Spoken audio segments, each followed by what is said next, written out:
Concerts at the Crane, the Essex Piano Trio. They will be performing at the Thomas Crane Public Library on Sunday, November 10th from 3 to 4 p.m. You are in luck because we do have the trio here. Actually, welcome back to Quincy Access Television, because you have been here a few times in the past. And let me take this opportunity to say that I'm looking forward to this concert on November 10th. Such great musicianship, and certainly the audience, based on previous performances, loves the performance. So kudos to the three of you. We should mention for the folks at home that David Cabral is on cello, Beverly Soll is on piano, and Ashley Offret is on violin. The Essex Piano Trio. Before we get to the trio itself, let's back up and talk about each one of you as individual musicians. So David? Thanks for having us. We're happy to be here. So yes, as you mentioned, I'm the cellist of the trio. I play multiple instruments, but cello is my main instrument. But I don't make my living as a full-time musician. I work in medicine at Boston Medical Center in pediatric cardiology. But that job allows me to fulfill which is my greatest love, which is chamber music. Beverly? Well, I've been a full-time collegiate career person of one sort or another, always in music as part of what I did. Sometimes as an adjunct professor, sometimes doing full-time stuff. But always a part of that has been accompanying and collaborative work. So I've played for hundreds and hundreds and hundreds of singers and instrumentalists, both string and wind players. So that's just been a great part of my life, and I love it. And Ashley? Yeah, I come at it from a different background as well. I have a private studio where I have students from the age of 4 up to 83. And then I also do what we like to call freelance work, a lot of orchestra work, a lot of driving, pay taxes in 4 different states. Well, which you don't enjoy, I'm sure.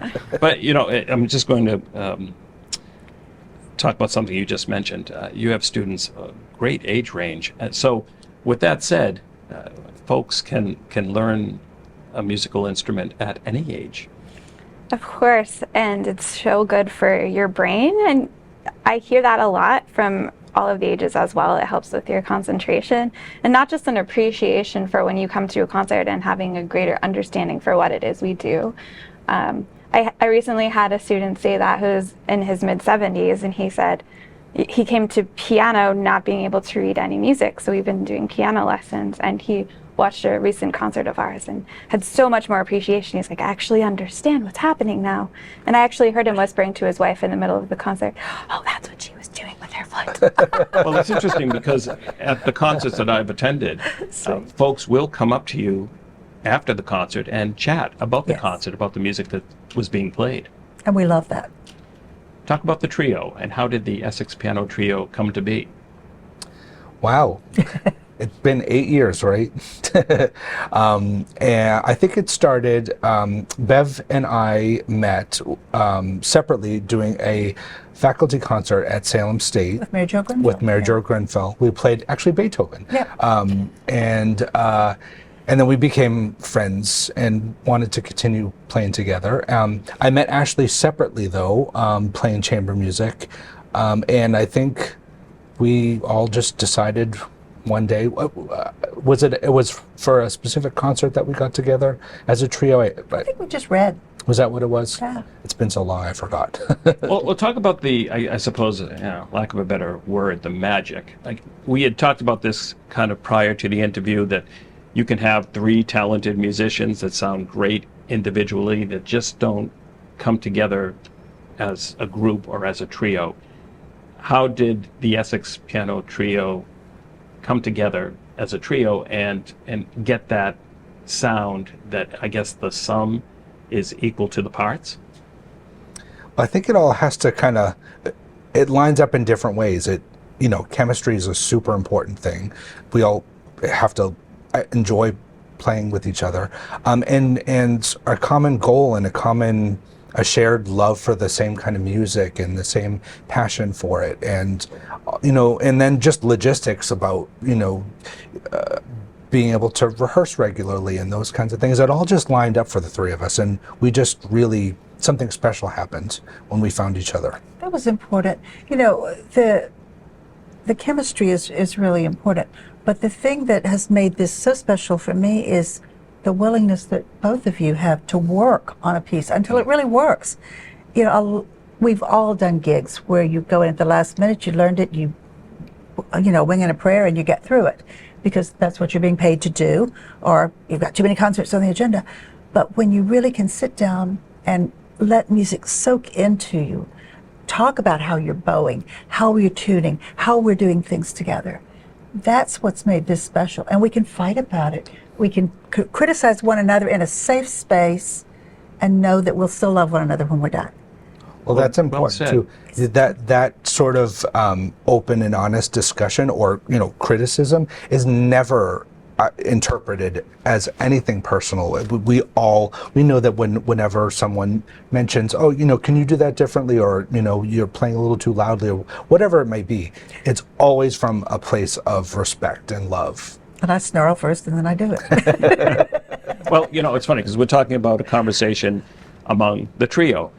So let's jump now to what all of your concerts have in common. It's a conversation among friends.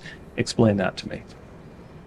Well, we came at that via a picture that I had found in an old calendar with this wonderful trio. It looks Picasso-ish, doesn't it? It's an American artist named Hilda Husick. I'd never heard of her, but this is her etching. And beneath that picture in the calendar was the statement about the music being a conversation among friends by a woman named Catherine Bowen, a biographer. And I thought, wow, that's what we're doing. And so it is among friends, it's among us. And then if we cannot engage the audience as our friends as well, it's not worth doing because we haven't shared the music in the way that we want to. So with that said, Ashley, I'm going to talk about your audience as not so much being listeners as being participants. Yeah, I think that, breaking down that fourth wall is really important for us too. Coming at it from a teacher, it's really important for me, for our audience to get an idea that maybe Beethoven is one of our friends in the room with us too. He's not just this old, dead, white German. He's somebody who's here, and he's always finding joy in his music, despite this struggle he always had that we can certainly relate with. All of us have struggled at one point. But just seeing him and feeling him more as a person, and then he's also having a conversation with the audience, I think that helps break it down. And also making sure that they feel like they can talk to us. We're not going to run away afterward. Chamber music is made to be in a small room and in front of a small audience, so we welcome that. And we're talking about Beethoven because the program is all Beethoven on November 10th. It's Beethoven early and late. So who would like to address the repertoire? Okay. Pre-pandemic, we had hoped to come and play for you the Opus 1 trios, 3 of Beethoven, written when he was almost 25 years old. And he played the first performance of all 3 of them in Vienna with Maestro Haydn in the audience. Mozart was dead already, but they were the predecessors, for the piano trio. But for him to play for that illustrious audience and be received so well as a young man with something to say was pretty special. And so we started with those, and during the pandemic, they kept us sane. We recorded all of them. We recorded all of them during the pandemic. I think some of them are still on our website, whether they were ready to be or not, but they're there. But we did the Opus 1, and then early in our, Dave tells me, and actually it was really our first year, we played the Archduke, Opus 97, which was probably kind of dumb, but that's okay. We didn't know any better. And what a wonderful piece it is, and how great it has been to have that piece grow and just become part of the fabric of our being. And so the masterpiece, the far as I'm concerned, one of the best pieces ever written for piano trio. And then we're closing this concert with a beautiful little, almost addendum that he wrote 2 or 3 years later for a birthday present for a little 10-year-old girl of a friend, a friend of his. And I don't know if the 10-year-old was supposed to play it or not, but it's not that easy. But it's so sweet and so beautiful. Well, with that said, it's so interesting where creativity comes from, where it is born, where this piece was born. It was born as a birthday gift for a child. And that can probably be said not only with music, but certainly art that hangs on a gallery wall as well. It's that inspiration. Yeah. Where did it come from?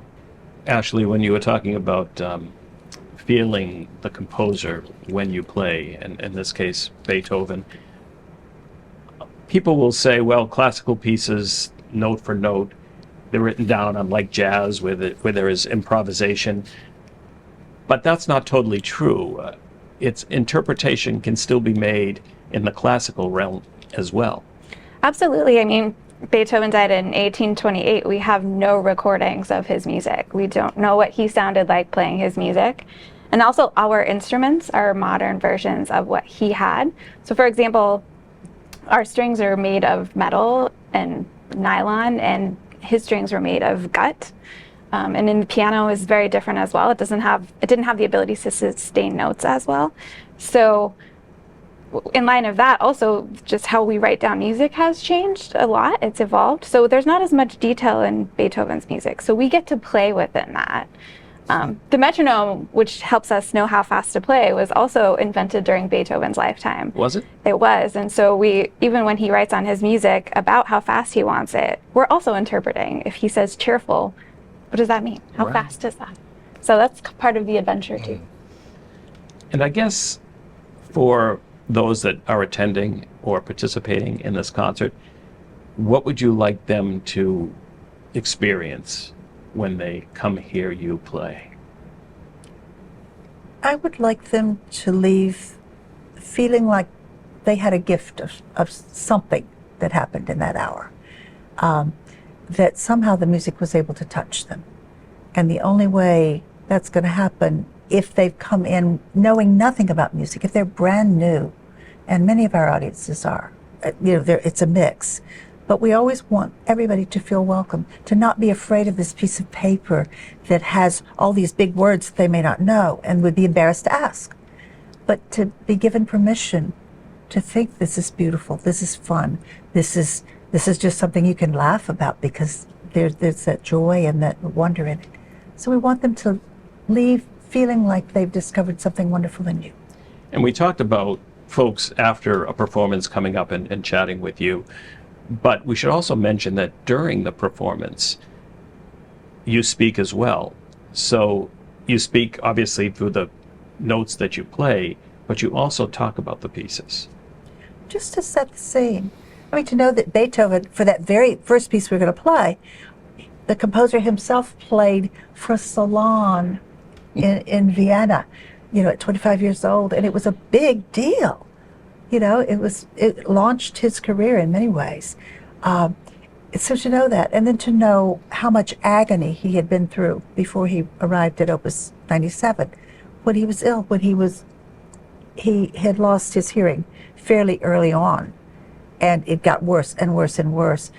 There are critics who report that he tried to play one performance of the Archduke, and it was a pitiful disaster because he couldn't hear the string players, and he was just pounding and trying to get by. It had to be heartbreaking. The critic was heartbroken saying that about the master, and yet there is such joy in that piece of music. He comes out of this prayerful movement, the third movement, where it's just the most beautiful set of variations. It's a prayer, and all of a sudden, damn, he just takes off like a bat out of hell, and there's this wonderful excursion to the end, just flying, and it just feels happy. We should mention that you will cover 2 decades of Beethoven's music, correct? In just under an hour. Don't panic. Right. Well, I want to thank you. This interview is certainly fantastic. Anytime you come into the studios, I certainly welcome the chat. And look forward to the performance. We do have a piece that was recorded earlier that folks will get to experience as we close this interview. But David, thank you for Thank joining you. me, and Beverly, always a pleasure. Ashley, same. Thank you. And look forward to the performance. Thank you so much.